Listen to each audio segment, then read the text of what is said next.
So right here we're going to do Chapter 11, Human Resources. Here's our little list. We're going to talk about these following aspects of human resource management: planning, recruiting, selecting, training, motivating, evaluating, compensating, scheduling, career planning, negotiating, compliance, and forecast. You can pause here to make that note if you want to. And we're going to talk about them not necessarily in that order. The first thing we're going to talk about is planning. So we're going to plan, recruit, and select, and forecasting. You begin your HR plan by creating an inventory of your current employees and their skill sets and their potential. You then do a job analysis of the jobs that you have available, and you do this using both the description of the job and the specifications of the skills needed to do the job, so sort of the what and the who. Then you forecast your demand, you assess your supply, and you develop a plan where you're able to meet your human resource needs by either hiring or retraining your current employees. We're talking about recruiting next. And in recruiting, we need to look at both internal and external sources. The internal sources would be current employees who might be trained or retrained, or hiring ex-employees, or possibly hiring relatives and friends or colleagues of current employees. It's a great source. Or you can also look for external sources, but you know a lot less about these people than you do about your internal sources, so your screening process needs to be a little bit more rigorous. When you do select, you want to hire for skills and fit and potential. That's my take on selection. Training. Let's talk about training. First of all, there are two types of training. One is short-term, that's called training, and one is long-term, which is called development. Let's talk about the methods. For short-term training, we would be looking at orientation, on-the-job training, apprenticing, off-the-job training, or off-site training, online training, vestibule training, which is a classroom right next to the plant or office where you're actually going to be doing the work, or simulator, which is what most astronauts and pilots use. And those, again, are short-term training. And they help, training that give you short-term skills. When you're looking to develop your employees and give them greater long-term abilities, you want to do on-the-job coaching, understudy, where you're the assistant for someone for a while to learn how to do their job. You can also rotate people through jobs. That happens a lot in multinationals. You need to do a foreign assignment, etc., in order to be eligible to move up the ranks in the hierarchy. You can do off-the-job courses, and those are executive education courses, or your whole team. A friend of mine who works at a large Fortune 500 firm, her entire executive team goes off-site to a business school nearby where they get extra help to talk strategically about the business and think strategically about the business. And then you can use informal networking and mentoring. Those are all sources of improving your long-term abilities. For you as employees, I would not necessarily wait for my HR people to be offering these things to me. I would probably be seeking them out myself. In the end, you are the person responsible for your success on the job, and you can stack the deck in your favor by doing some of these things. Next, we're going to talk about motivation, compensation, and evaluation. Here we go. So on motivation and compensation, those often go together. People are very motivated by their compensation packages.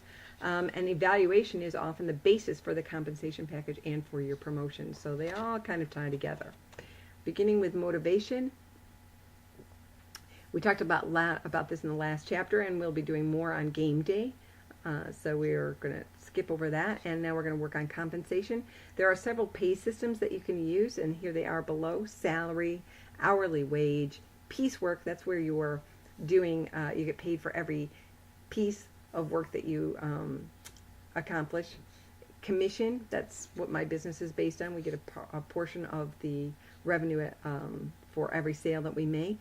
Bonuses can either be monetary or non-monetary, and they can be based on performance or exceeding certain goals. Profit sharing is where you gain a portion of the profits earned by the company. Gain sharing is similar to bonusing. You have goals and objectives, and if you meet them, then you're able to share in the profits or the revenues.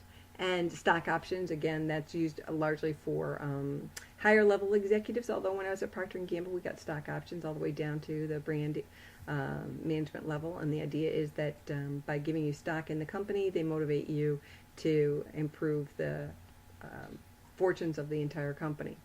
One of the things you need to be aware of when you're talking about pay types is that in the global environment, it's different. And you need to be aware of and sensitive to the local standards.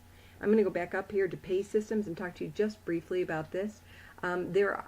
Pay systems can be based on either individual performance, team performance, or performance of the entire organization. So you may have an individual salary and a bonus based on your own individual performance, plus a bonus based on your team performance, and then be involved in either stock options, gain sharing, or profit sharing, all of which would be largely related to the performance at the organizational level. Most compensation plans can get pretty complicated, especially as you move up in the ranks, and so those will be something interesting. If you're working in HR, there's a fascinating area to work on. Fringe benefits, these are things that don't actually show up in your paycheck, but actually are huge benefits to you.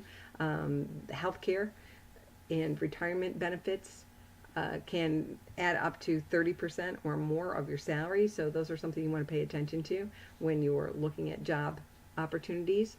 Sick leave and vacation time, very important for moms and dads to be able to have enough sick leave to be able to take care of their kids when they're sick, as well as themselves when the worker is sick. And then they also have non-traditional fringe benefits like daycare, free food, parties, game rooms, etc. If you read about Facebook or Google or Yahoo or any of those, Nike, they have campuses in which they have lots of things that are offered that are non-monetary benefits of being an employee. Finally, we're going to talk about scheduling